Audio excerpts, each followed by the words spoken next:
Would you rather have an easy sex life that doesn't demand anything from you, or all the things that you've listed, where God's actually used the journey of sexuality to teach you to become more like Him in very practical and tangible ways?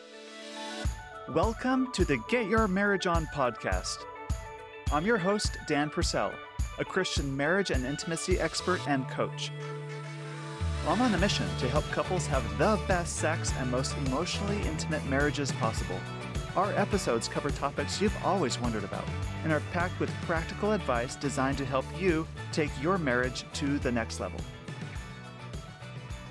Picture this. The journey of building an intimate marriage is much like a road trip through winding paths and scenic routes. Sometimes there's traffic jams. Sometimes there's stretches of long, boring highways or lonely, dark nighttime drives. Sometimes there's flat tires and detours. And then there's thrilling vistas, new destinations at thrilling speeds, and awe-inspiring, jaw-dropping scenes that move you in a profound way, leaving you forever changed. My guest today is Dr. Julie Slattery of Authentic Intimacy. She's a psychotherapist that helps Christian women embrace their sexuality. You'll get to hear Dr. Slattery open up about her own adventures and misadventures in marriage. Everything from those awkward honeymoon moments to the deeper challenges of connecting on all levels. She reminds me that while these bumps in the road are common, they're also prime opportunities for growth, not just individually, but together with our spouses. If you find the important and meaningful work of building an intimate marriage isn't as easy as you think it would have been, don't fret. You're not alone in this. In fact, every couple, even us, faces their own set of challenges behind closed doors, and that's okay. These hurdles don't have to define your relationship. It's about how we overcome these challenges that matters. As I think about my own moments of growth in building an intimate marriage with my wife, Emily, many of these moments were born out of my stumbling blocks that have turned into stepping stones for me. You'll love hearing about Dr. Julie Slattery's 4 pillars for a rock-solid intimate relationship. And stay to the end to hear her black belt sex tip, too. I sincerely appreciate your podcast reviews. Here's a recent review someone left on Apple Podcasts. This person said, "This podcast is exactly what I have been looking for. A great Christian podcast that isn't afraid to talk so openly about sex and intimacy in a way that helps you take responsibility for your marriage. I've gained so many new tools from Dan and his guests to help me take action in my marriage and do all I can do to be the best partner for my husband. I can't say enough good things about this podcast, and I try to bring it up in conversations with my other married friends so that they too learn and grow. Thank you so much for making this podcast." Well, that was a great review. Thank you. And thanks for sharing it with your friends too. Will you please take a moment to leave a review on Apple Podcasts? It's easy and takes just a moment. And if you do, and you hear your review read in a future show, email support@getyourmarriageon.com and I will mail you a gift as a way of saying thanks.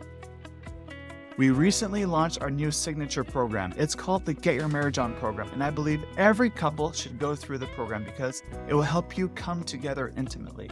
It's for couples that want a stronger, intimate marriage, including sexual and emotional intimacy. What makes this program different from anything else out there is that we combine a comprehensive course with coaching. It's not a subscription either. You get lifetime access to coaching and the course. Check it out on our website. Also, save the dates in your calendar for July 12 through 14.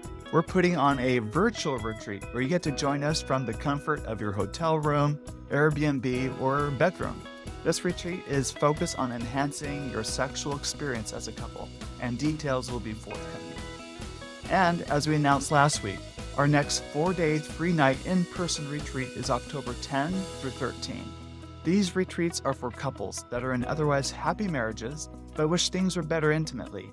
We do a deep dive into intimacy in your marriage while balancing everything with a fun, romantic environment and also a very supportive team. And it's limited to just 20 couples, so you want to sign up today. And now for Dr. Julie Slattery. Julie, it is such an honor to have you on the Get Your Marriage On podcast today. How are you? I'm doing well. I'm excited to be with you and have this conversation, so thanks for inviting me. Great. You've had a great influence on me. I love your blog. I love the books that you've written. And of course, our podcast has always been helpful. And you definitely have a passion for this work. And it's wonderful that we get to connect and have you on the podcast. Well, praise God. Thanks for saying that. That really encourages me. Great. Now, I'm sure it hasn't always been that way, helping couples and women understand their sexuality as a God-given gift. But I'm curious to know if you've always been that way, thinking that sex is great and part of God's design and was always natural for you and your husband to get together. Like, what was your honeymoon like? Oh my goodness. Yeah. First of all, this wasn't something that I just came out of high school or college and said, I want to do this work. Like, I've only really gotten into the work of navigating sexuality probably within the last 12 or 13 years. And in my own personal journey, it has just been that. It's been a journey and a marriage journey. Our honeymoon was, I love honeymoon stories because most of them are pretty funny, and ours was too. Like, it started out with an evening wedding, which isn't always a great idea. You get done with the wedding really late at night.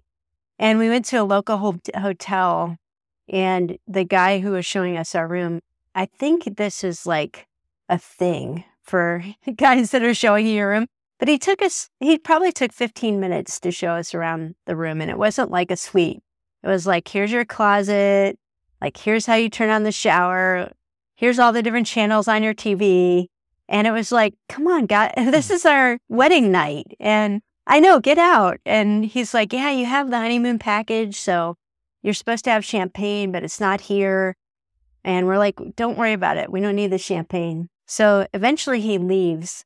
And about 20 minutes later, he knocks on the door. And he's like, oh, I found your champagne. We're like, go away. So that's how it started. And it really didn't get much better from there, Dan. We drove to Tennessee. My in-laws had a cabin in the woods, which we thought would be a great honeymoon spot. But they didn't have a bed. They were supposed to have a bed delivered, and it went to the wrong place. Oh, so no.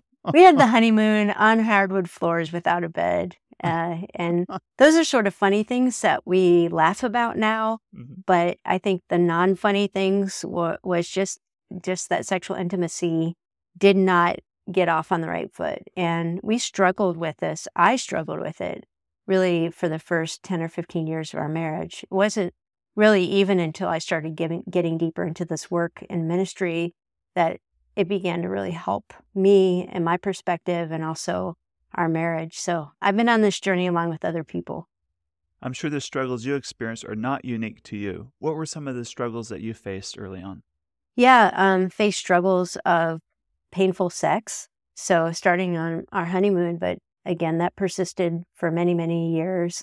The struggles of my husband having a higher desire than I had, and really not a lot of teaching or training on how to navigate that and even understand the differences between men and women, and then having 3 boys pretty quickly after we got married. So the exhaustion that a lot of women experience where I just feel like somebody needs me all day long, and now I just feel like my husband needs me, so I can't enjoy this. I think a lot of questions about, why did God make us so different, and why is this fun for him and not for me? And, struggles with just even sexual temptation that my husband was addressing, and just some of the same things that a lot of couples are going through that create a lack of trust and conflict and poor communication. So we had a little bit of everything. When you were going through it, did you get a feeling like, this is probably our new normal? We struggle with this. Everyone struggles with this. It's normal to have these struggles. Yeah. I mean, I think being a clinical psychologist, you hear other people's secrets. And Right. So your clients are telling you what they're dealing with. And as a clinician, you're nodding your head and trying to think of how to help them. But as a person, you're saying, wow, I'm not the only one who feels this way, or our marriage isn't the only one going through this. So that really gave me the confidence, because people don't talk about sex a lot.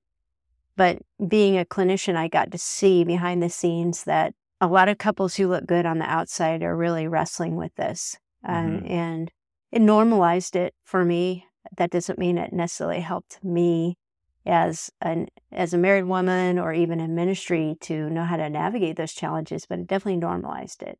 So when we talk about normal, does normal always mean healthy? For example, I think in America it's normal to be overweight. Uh, Yeah, was it a third of our population is considered obese? yeah. But that's, although that's normal, it doesn't mean healthy. How do No. people think when it comes to sexuality, normal doesn't always mean healthy? Yeah, I think that's a great and important distinction because sometimes we can look around and say, well, everybody has these struggles, so I guess it's okay just to put up with Settle, them. Yeah, right? and Uh-huh. just this is the way it's going to be. So, probably 85 to 90% of couples have one sense of mismatched desire, where Mhm. one couple or one person in the couple has a higher desire than the other, and it can be the man or woman. I think the vast majority of couples have some engagement with pornography, whether somebody's bringing a history of pornography in or still struggling with it, or even they're viewing it together. A lot of couples, at least one partner has sexual trauma from their past. I think the research shows about 75% of couples don't know how to talk about sex. So these things are all normal. Mhm. And there's a sense of I'm not alone when you realize, okay, I'm just one of those big numbers. Right. But that doesn't mean we settle and we stay stuck in there. It means, okay, well, a lot of us need to be intentional about learning and pursuing health and pursuing healing. So I do think probably, 15 years into our marriage, I just assumed these are normal struggles that most couples have. This is as good as it's going to get. I guess we're just not one of those lucky couples that just naturally is compatible and has a great sex life. So I did kind of settle, and it really took having a mentor who challenged me past that. And as I mentioned, the work that God's called me to do at Authentic Intimacy that helped me realize that God wanted me not just to settle. Yes. That's what I want to talk about Mhm. today. Not settling for mediocre. Yeah. Uh huh. It's so easy to just settle there because there's no effort you need to expend on your part. You don't need to take full responsibility for your problems if you settle. Right. Tell me about your mentor. What was that experience like that really awakened you to no longer settle and move Yeah. on more? Uh huh. Well, her name is Linda Dillow. She is now in her 80s. And she spent a lot of her life, she and her husband as missionaries in Eastern Europe and then in Hong Kong. So she's a godly, godly woman. And I think that's important to put out there. And she's an Hmm. older woman. And as she began to mentor me in ministry, she started asking me questions about my marriage, about sexuality and sexual relationship with my husband, which I was very uncomfortable with. It So sounds a little intrusive at first, it probably, was but it did feel that way, but I'm like, "Man, uh-huh. nobody's ever asked me these questions." Uh-huh. And I think, Dan, a real disconnect for me was that God actually wants me to fight for this in my marriage. And to have a godly woman who spent most of her life in ministry and on the mission field say to me, this is important to your marriage and it's important to God, was a real wake up call. Cause I think most couples think if I'm working on my sex life, it's only so I can have a more enjoyable life. Like it's all about me. And I think as we grow in our relationship with God, we learn more and more like it's not supposed to be about me. Like it's not about what you're going to get in this life. We want to live for eternity. And you can get to the place where you think your sex life is just an optional luxury and not a necessary part of walking with integrity with God. And so that was the first time I started to put the pieces together that this is not just an optional thing that I'm like, well, I guess it's not great. Just the same way you might say, well, I guess we won't live in a nice house. Like we can get past that. No, this is actually like a spiritual battleground that matters to God. And when I'm complacent about it, I'm really not engaging and inviting God to do the work of reclaiming that he wants to do. Do you find in your work too that the work of sexual development has so many parallels to spiritual development?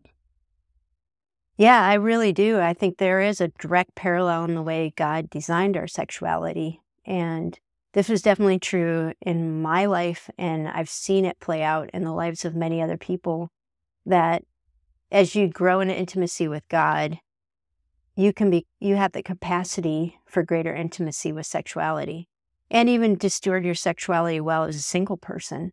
And conversely, as God begins to heal and redeem your sexuality, it has spiritual implications.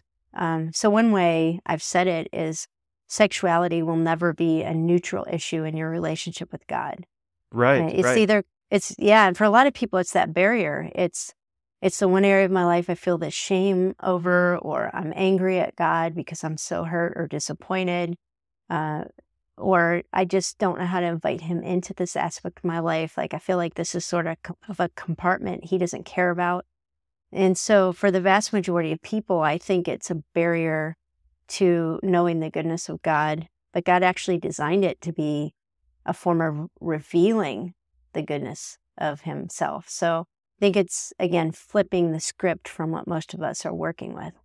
I like that. And a friend pointed out to me in the Genesis account of the creation, God commands, the plants and the fishes and the fowl all to multiply.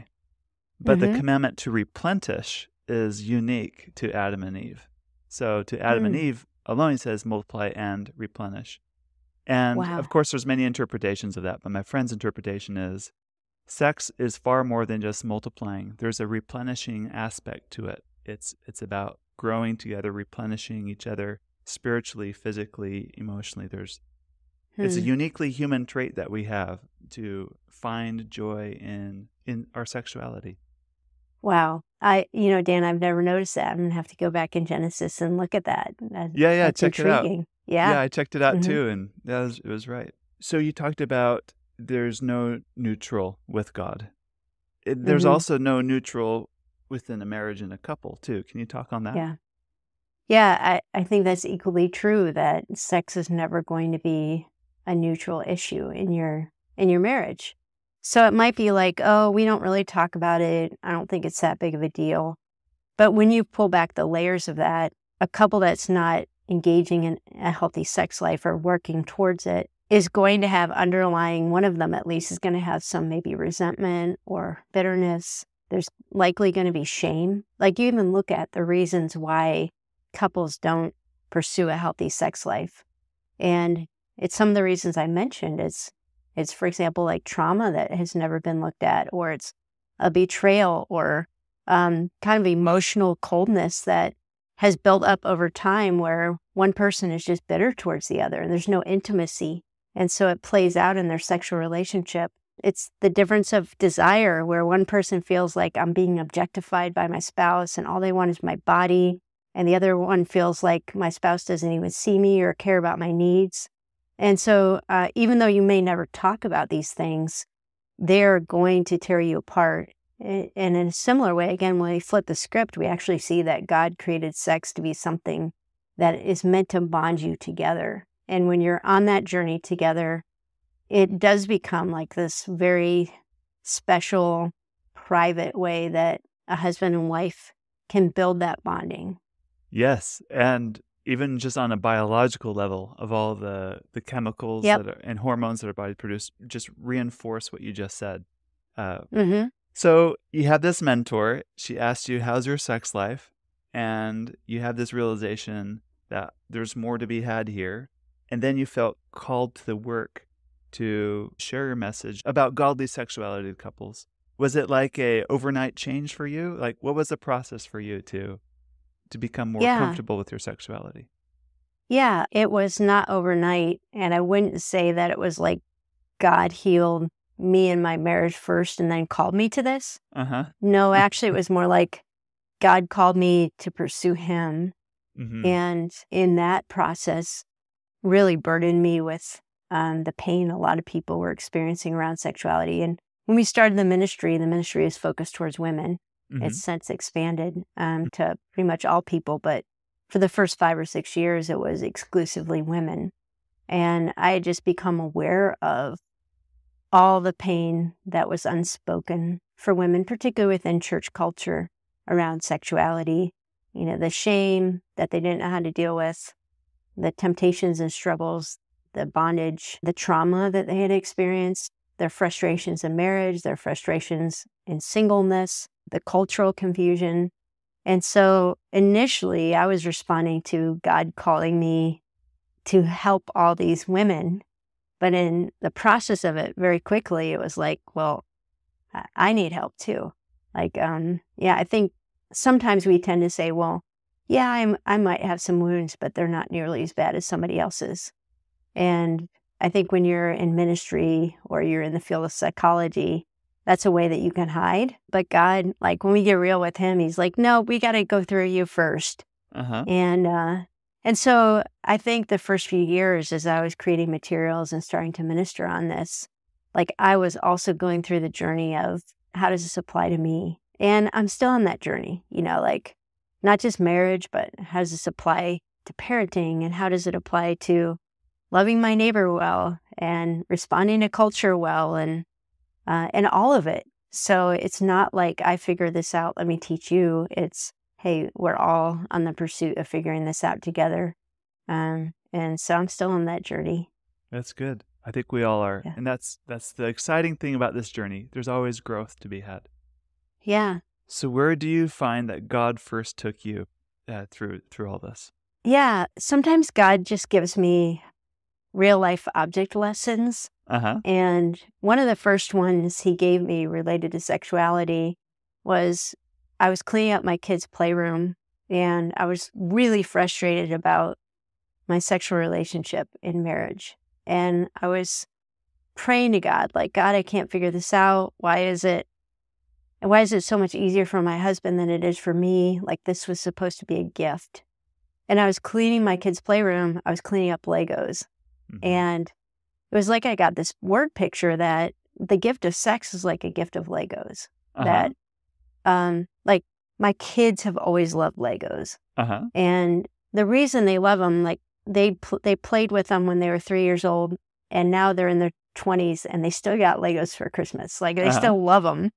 But the reason they love them so much is because they learned to build.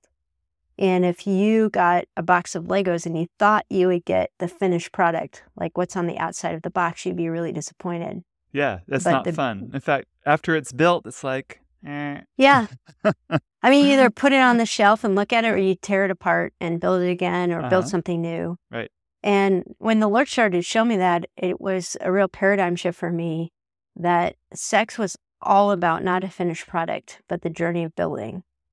And I started to realize, and have really had this reinforced in ministry, that a lot of us have been building the wrong way. And so we've been building with a picture of, what the world tells us sex should look like, or sometimes even a very legalistic, maybe biblical picture that doesn't have the fullness of it. Mm-hmm. And that was true in my marriage, that like I actually had to start pulling apart some Legos and deconstructing before we could build something healthy. And as I've interacted with couples and individuals, I think for most of us, this is true. We start building just randomly based on what we hear from the media, or what our parents maybe taught us or didn't teach us, or maybe a few Bible verses that don't give a complete picture of what we're supposed to be building. And so we end up with something that we're not happy with. So I think a lot of the work in our lives in this area, and probably others too, is to really start looking at what are some of the false assumptions that I'm holding on to? Like, do I even have the right picture of what health and wholeness looks like? I like that metaphor, because if you're on step 70 of building a Lego kit, using the plans, and just things aren't lining up and connecting, you got to go back to what step was it where I missed it. You might have to go back even to like step 40 when you misplace a block by 2 bumps or whatever the technical term is. I can tell you've built Legos. Like, it's so frustrating too, right, when you have to start tearing apart. But if you don't, you're never going to get the picture you want. And that's the issue, right? We're trying to build a great sexual relationship on a foundation where we've missed a few of the steps, or it wasn't complete, like you said. It wasn't the fullness of it. So in your mind, how do you build that foundation? What are the elements that create a good, healthy foundation? Yeah, I think for a lot of people, they don't think about sexuality this way, but if we read the Bible, we actually see that God gives us a picture of what we should be building.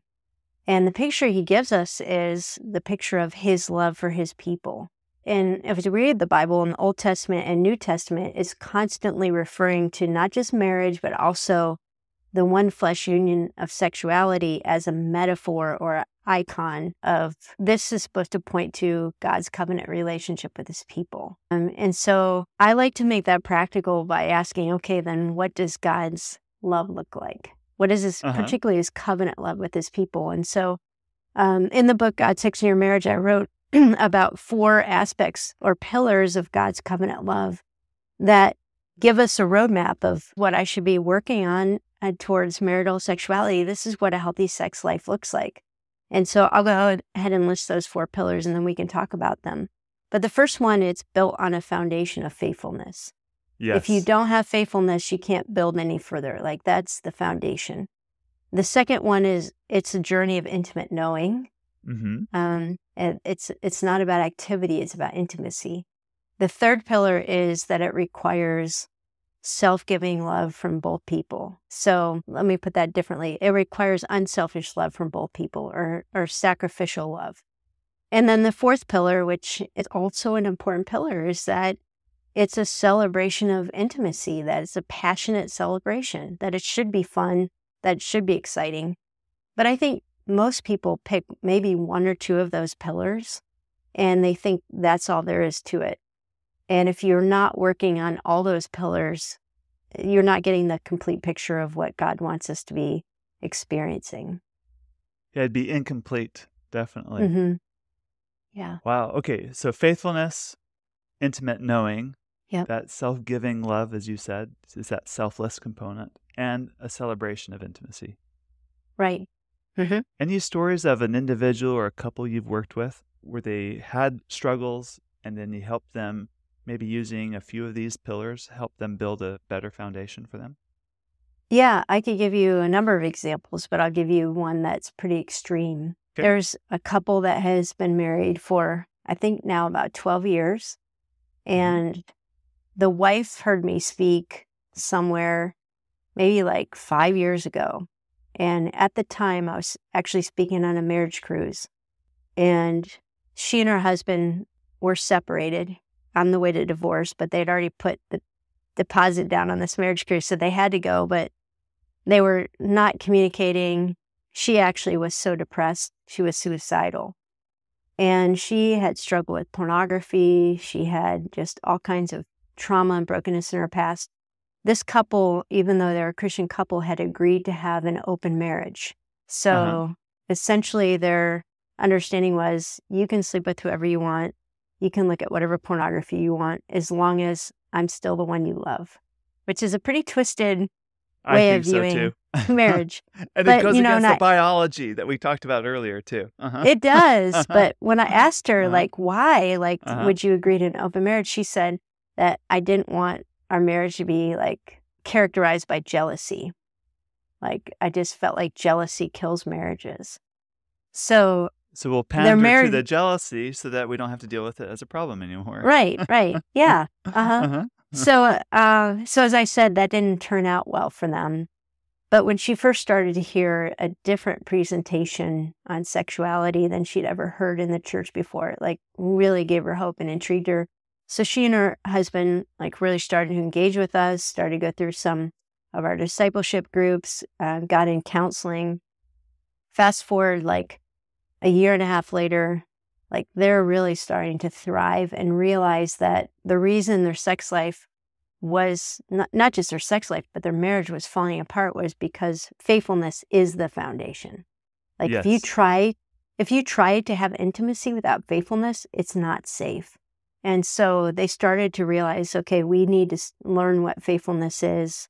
We need to learn what a healthy jealousy is. Like actually marriages that are good have a healthy aspect of jealousy, not a possessive, controlling aspect, but hey, you belong to me and I don't want you being with somebody else. Like that should make me angry. So they learned what that was. They went through a lot of their own healing and they learned how to be intimate. They started building these pillars back. And now this couple actually leads other couples through the God, Sex, and Your Marriage curriculum. They share their testimony. Like, it's just amazing to see the healing that God has done.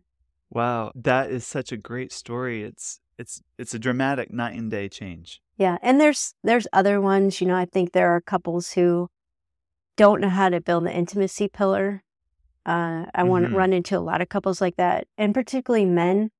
I think they grow up believing that sex is about the physical Yeah. activity, it's about performance, it's about the goal of climax, and they never hear that, no, actually, it's about the journey of intimacy that you go on with your spouse. It's about learning to be vulnerable, and that actually sometimes it's good when activity doesn't work because it invites you into intimacy. And so I think that's been a huge shift for a lot of couples, and like I said, a lot of men who are like, wow, I didn't even know I needed that. I only thought about sex in terms of how often should we have it and how good is it, and am I still attracted to my wife? I never realized the invitation of intimacy that it provides. Right. And it's possible to function and go through a marriage with it being just on that physical. But I'm coaching a couple now where they realize, we can have orgasms. That's not the Hmm. issue. But what we crave is something deeper. And Right. it's that intimacy, that ability to really be known and to know. That's Hmm. that's the wall they're running up against. And there's so many reasons Yeah. why people struggle with that, right? Really Hmm. opening their heart. And a lot of Yeah. it can be developmental. A lot of it could be just trusting themselves. And there's a lot to that, but There is. good. Hmm. Any examples on the self-giving love? Yeah. This is one of those pillars that I think I've seen examples of people erring on both sides. Mm-hmm. So I've seen situations where, somebody, all they have heard growing up and having it reinforced by pornography is sex is about getting your needs met. And Yes. even in church culture, the message can be, if you wait, like you're going to get married and have all your sexual desires met, Mm-hmm. all your fantasies, like it's going to be amazing. Right. And they get married and they realize that real life isn't like that their spouse doesn't always want to have sex how and when they want to, and that navigating the journey of sex with another person requires a lot of self-control, requires a lot of patience and listening Mm-hmm. and sacrifice. Right. And so they're angry at God because they feel like they were promised something that they didn't get. When all And along, it was just an incorrect promise all to begin right. with. Yes. And so their journey is actually to learn that one of the gifts of sex is that God wants us to become great lovers, Yeah. not just to have a great sexual experience, but to develop the character of Christ by caring about our spouse, by caring about their wounds and being patient and not ever demanding something. So, there's stories like that, but then I think there are other stories where some people go into marriage expecting it to be a journey of sacrifice, and they become sort of martyrs in it. Mhm. I think this can be true of a lot of women who start to believe that sex is just my duty, and Right. it's not. Like there's an element to which we're ministering to each other, but if you have the attitude that I'm only supposed to be giving and never encouraging my spouse to give and never learning how to Mhm. receive, then you have an unhealthy marriage. And so it's making sure there's a balance of what I said. Both people have to learn what it is to have sacrificial love. If one person is sacrificial and the other person is selfish, you are going to probably end up in an abusive kind of Mhm. arrangement. And so this kind of covenant intimate love requires both people learning that sacrificial giving. Right. And if it's not abusive, at least it's codependent at one level or Yeah. another too. Yeah. Uh-huh. When as you were talking, I thought of my own journey, and the more my wife and I grow together sexually, it does mean I learn delayed gratification for me. I learn Mm-hmm. patience. I learn genuine love. I learn benevolence. I learn humility. I learn Mm-hmm. kindness. I learn attunement. Like all of these Christ-like attributes come to mind for me. So the work of sexual development to me, parallels spiritual development, because to be Yeah. better sexually, to be a better lover, requires me to be, it's all about those, attributes that God wants me to have. Yeah, which is incredible. Like, which would you rather have? An easy sex life that doesn't demand anything from you, or all the things that you've listed, where God's actually used the journey of sexuality to teach you to become more like Him in very practical and tangible ways. So it teaches you to look at difficulty and disappointment through the lens of what Scripture says, like He can use all things together for the good if you're loving Him and surrendered to His purposes. Great. And then your fourth and final pillar, it's a celebration of intimacy. I just want to know, is sex supposed to be all sanctimonious and cleaned up all the time? No, I don't think it is. I mean, I think if you only listen to those first three pillars and you don't have the fourth one, you can get that picture. Like, wow, we're supposed to love each other. We're supposed to talk all the time. We got to be faithful.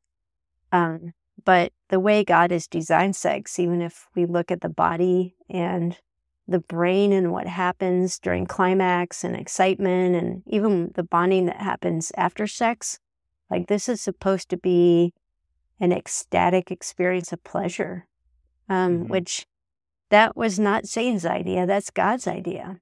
And Right.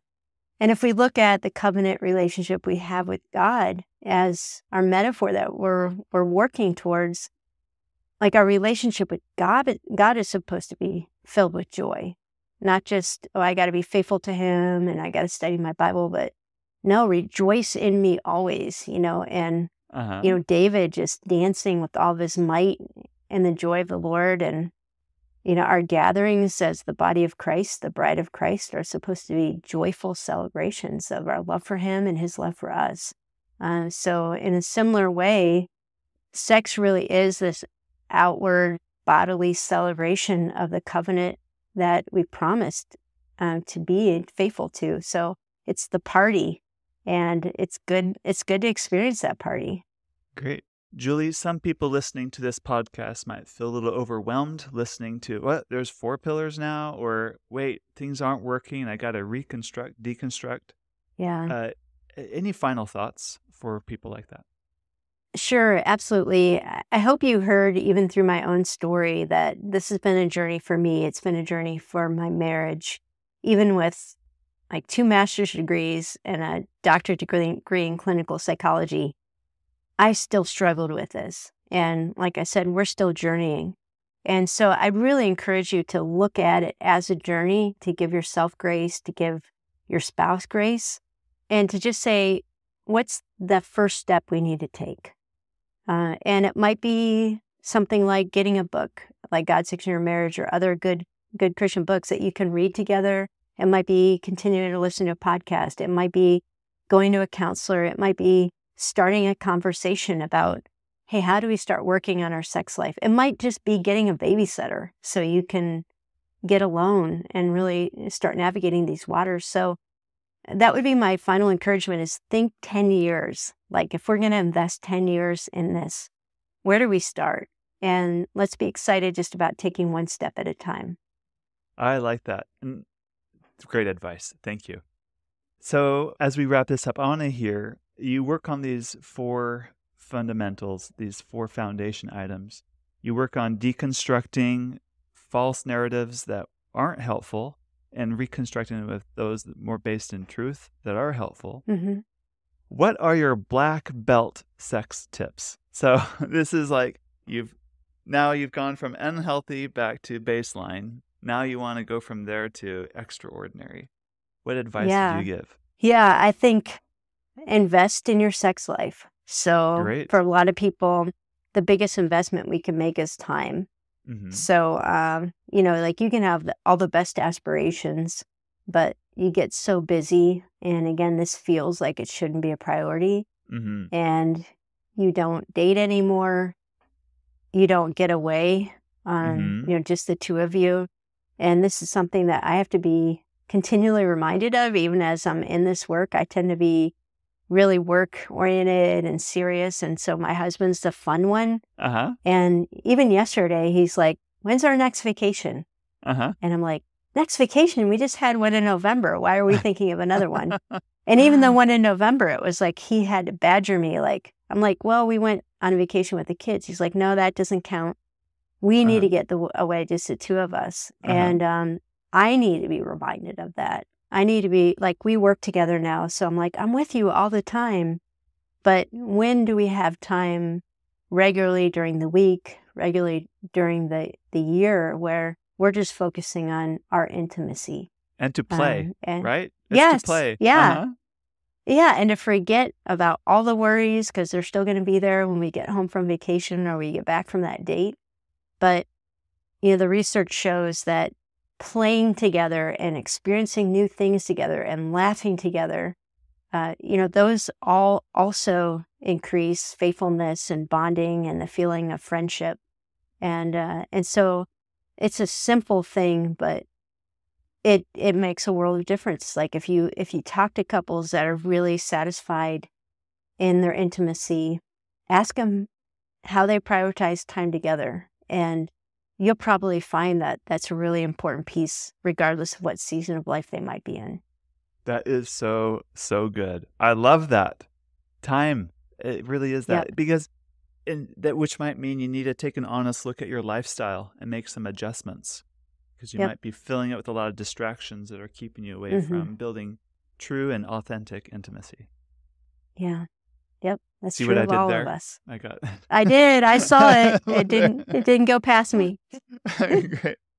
Julie, where can people go to find more about you, your incredible book, The God, Sex, and Your Marriage, and all the other good things that you do? Yeah, really the best place to go is our website, authenticintimacy.com. You can also find the Java with Julie podcast on whatever podcast app you like to listen to, but authenticintimacy.com kind of has links to everything. Great. Well, thank you. Thank you. It's been a joy. Thank you for listening to today's episode. If you're interested in accelerating growth in your marriage, either sexually, emotionally, or spiritually, I want to invite you to work with me in my affordable coaching program called Next Level. More information about Next Level and my fun and sexy apps for couples are available at getyourmarriageon.com. Please also don't forget to subscribe to this podcast so you don't miss a single episode. And be sure to tell your married friends. I promise, they will thank you for life. Now go get your marriage on.